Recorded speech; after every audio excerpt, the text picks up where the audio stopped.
precedentes, como es la denuncia constitucional presentada por la fiscal de la Nación ante el Congreso en mi contra.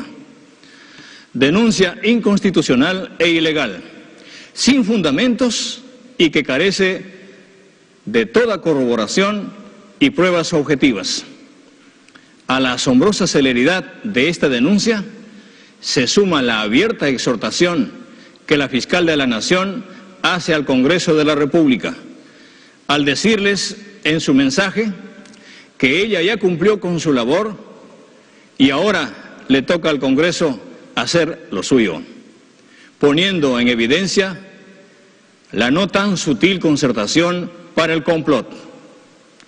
Ante esta antidemocrática situación, debo denunciar ante el país y la comunidad internacional que esta práctica de quebrantamiento del orden constitucional y democrático, las fuerzas políticas que sumieron al país en el más grande proceso de corrupción de la historia nacional en los años 90, son las que ahora impulsan, como en aquella época, una modalidad de un nuevo golpe de Estado en el Perú. Compatriotas, en nuestro país se viene haciendo uso indebido de una manera recurrente de estos instrumentos jurídicos desde la Fiscalía, con la complicidad de algunos magistrados contra mi persona y los integrantes de mi gobierno. Estos disfrazados actos, al no tener fundamento, esconden su verdadero propósito, que no es otro que la persecución política iniciada, incluso antes que yo asuma la administración del Estado.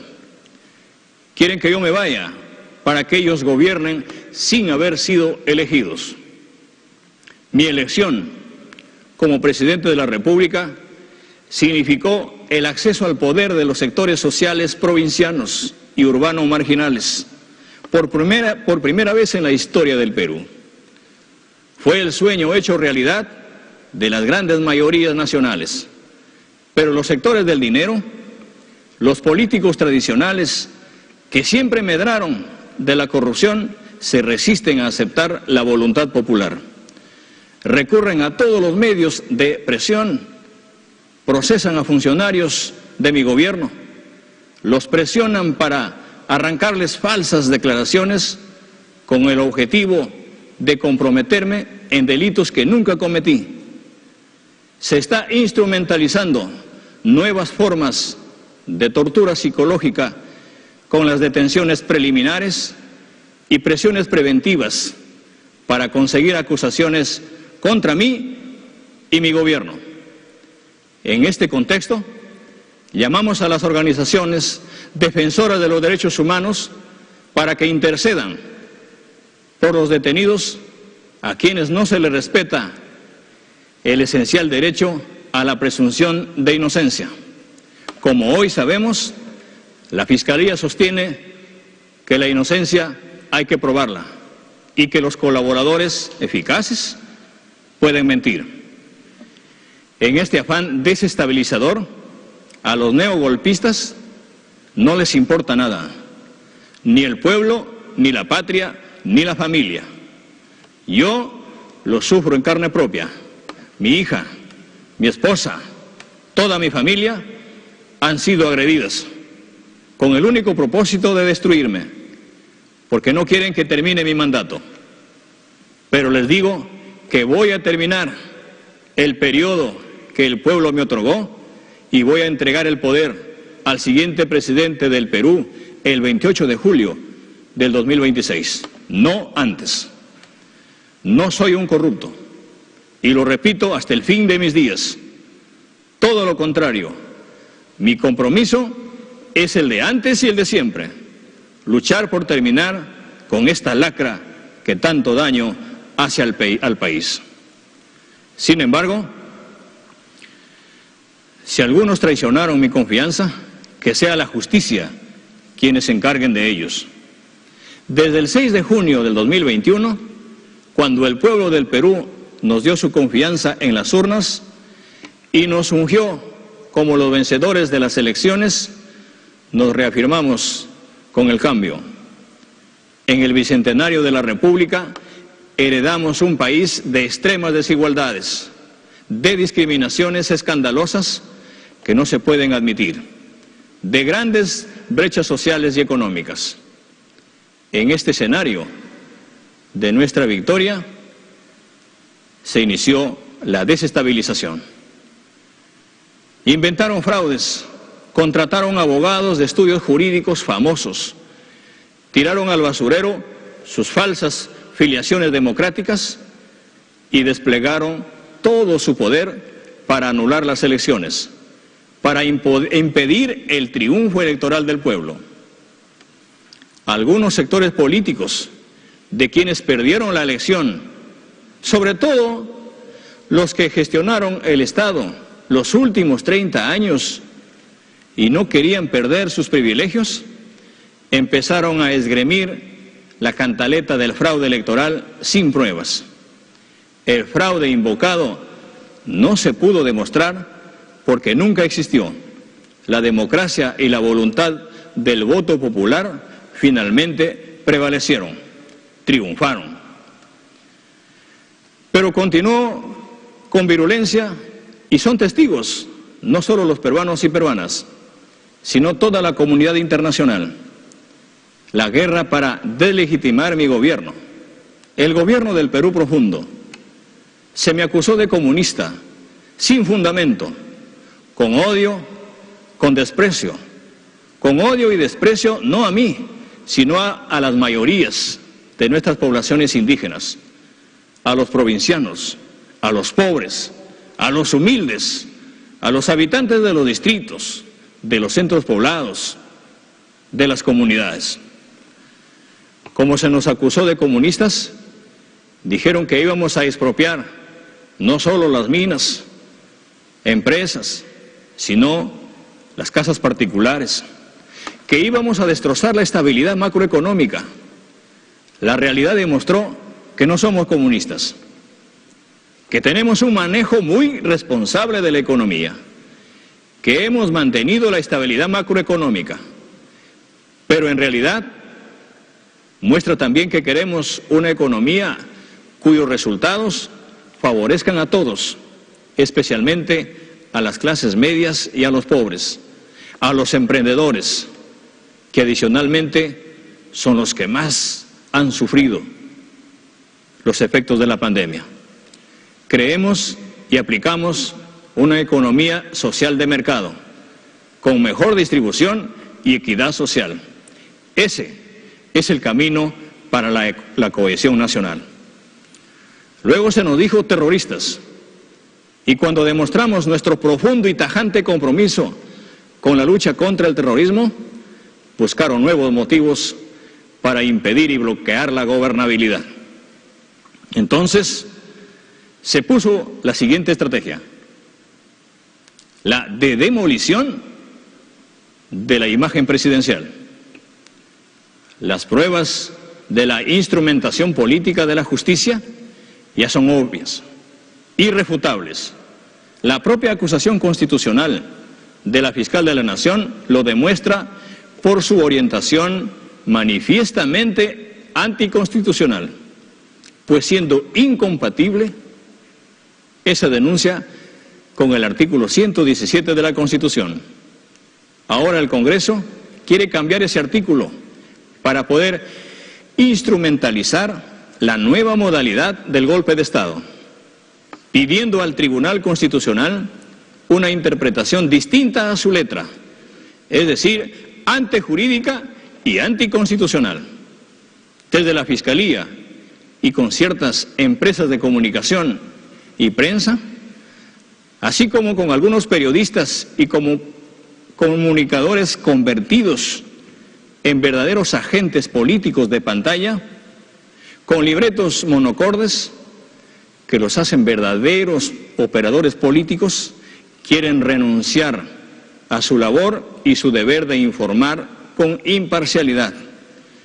Convierten en hechos consumados las calumnias que recogen de las afirmaciones como sentencias para colocarme como un jefe de una presunta organización criminal. Respetamos y respetaremos la libertad de prensa como uno de los valores esenciales de la libertad humana. Pero también tenemos la certeza de que la libertad de prensa no es mentir ni difamar. Y desinformar es repetir a diario como verdad consumada las investigaciones fiscales que se encuentran, como reza en su título, investigaciones. Esta prensa que no le sirve al país usa las condicionales habría, sería, podría, para esconder su verdadero objetivo de legitimar y normalizar una imagen negativa mía ante el pueblo peruano.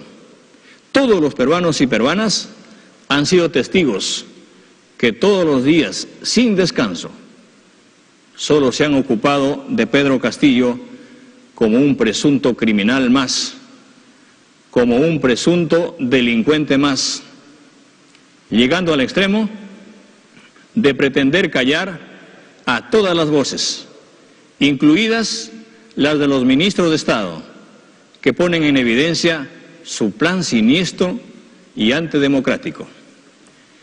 Estas mismas fuerzas desestabilizadoras han utilizado en el Congreso mociones de vacancia presidencial, de interpelación y censuras a muchos ministros, y han impedido también el ejercicio de las competencias exclusivas que me asigna la Constitución como presidente de la República, la cual es dirigir la política exterior de la nación con reiteradas negativas de ejercerla.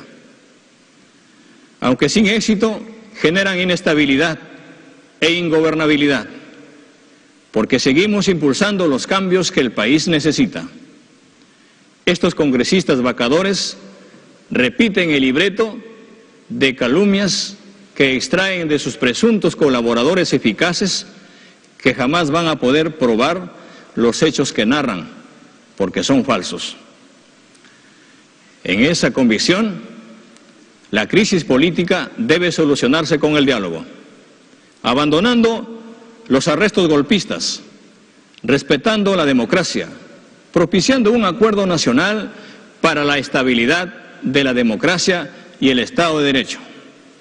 Una drástica lucha contra la corrupción sin selectividad ni motivación política, y el pleno respeto al debido proceso, la no impunidad, el estricto respeto de la separación de poderes y una agenda económica y social que nos permita, con el buen entorno macroeconómico, que el gobierno preserva, incrementar el crecimiento económico, las inversiones, el desarrollo y la cohesión social.